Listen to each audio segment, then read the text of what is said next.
अकोल्याच्या मूर्तिजापूर नगर परिषद निवडणुकीसाठी प्रशासकीय यंत्रणा पूर्णपणे सज्ज झाली असून निवडणुकीच्या कामासाठी एकूण 639 कर्मचाऱ्यांची नियुक्ती करण्यात आली असल्याचे निवडणूक निर्णय अधिकारी तथा उपविभागीय अधिकारी संदीप कुमार अपार यांनी माध्यमांसमोर स्पष्ट केले।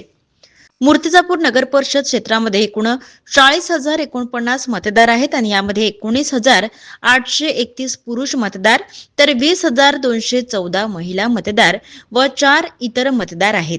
मतदानासाठी एकूण 46 मतदान केंद्र निश्चित करण्यात आली आहेत आणि यामध्ये 5 क्षेत्रीय अधिकारी, 46 केंद्राध्यक्ष, 2 रिझर्व्ह, 14 पोलीस अधिकारी आणि इतर तसेच राखीव कर्मचाऱ्यांचा समावेश आहे। निवडणुकीचा प्रचार 1 डिसेंबर म्हणजेच आज रात्री 10 वाजल्यापासून थांबणार आहे आणि यावेळी नंतर सभा घेणे, ध्वनी प्रक्षेपणाचा वापर करणे आणि निवडणूक प्रचाराशी संबंधित जाहिरात किंवा प्रसिद्धी प्रसारण पूर्णपणे बंद ठेवण्याचे निर्देश निवडणूक निर्णय अधिकारी यांनी राजकीय पक्षांना देण्यात आले आहेत। तसेच निवडणूक प्रक्रियेदरम्यान आदर्श आचारसंहितेचे कठोर पालन करण्याचे आवाहनही यावेळी सहाय्यक निवडणूक निर्णय अधिकारी तथा मुख्याधिकारी निलेश जाधव यांनी स्पष्ट केलेले आहे। प्रतिनिधी श्याम वाळस्कर, सत्यलढा न्यूज, मूर्तिजापूर। सार्वत्रिक निवडणूक मूर्तिजापूर नगरपालिका 2025 आज दिनांक 1/12/2025 रोजी संपूर्ण 46 मतदान केंद्रावरील पथक इथे येऊन त्यांनी साहित्य ताब्यात घेतलेलं आहे आणि आता थोड्याच वेळात ते आपापल्या मतदान केंद्रावर रवाना होतील। उद्या दिनांक 2 डिसेंबर 2025 रोजी सकाळी 7:30 वाजेपासून ते संध्याकाळी 5:30 वाजेपर्यंत मतदानाचा कालावधी आहे।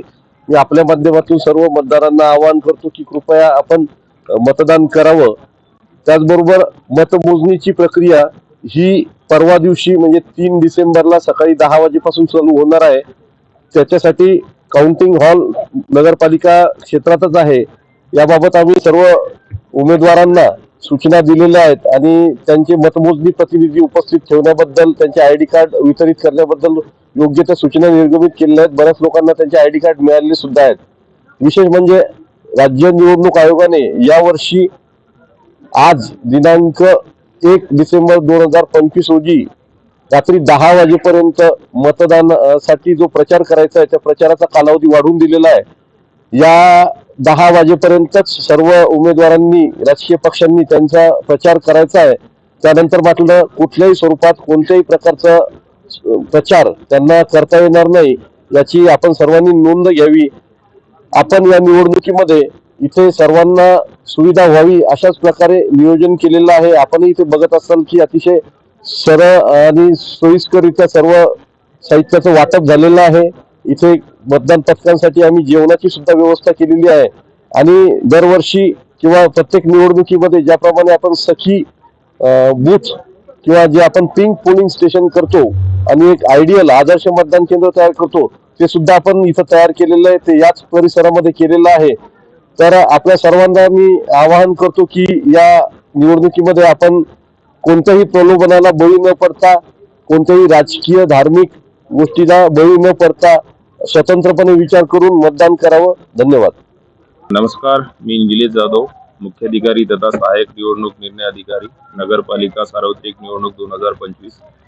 या निवडणुकीकरता यावर्षी एकूण 46 मतदान केंद्र नियोजित केलेले आहे। तसेच त्याकरिता total 46 polling parties plus 5 reserve polling पार्टीच्या नियुक्त्या आमच्याद्वारे करण्यात आलेल्या आहेत। या सर्व मतदान केंद्रावर टोटल 40,049 वोटर्स हे वोट करणार आहेत। याकरिता जवळपास 204 कर्मचाऱ्यांची नियुक्ती आम्ही केलेली आहे। या व्यतिरिक्त पोलीस कर्मचारी सुद्धा वेगळे आहेत। मी सर्व नागरिकांना आवाहन करतो की त्यांनी उद्याच्या दिवशी घरी न राहता मतदान केंद्रावर जाऊन आपला मतदानाचा हक्क बजावावा। कोणत्याही प्रलोभनाला बळी न पडता त्यांनी आपला मतदानाचा हक्क बजावावा। धन्यवाद। जिल्ह्यातील सत्यलढाच्या महत्त्वपूर्ण घडामोडी पाहण्यासाठी आपले Satyaladha YouTube news channel subscribe करा, बेल आयकॉनला क्लिक करा आणि रहा सदैव अपडेट।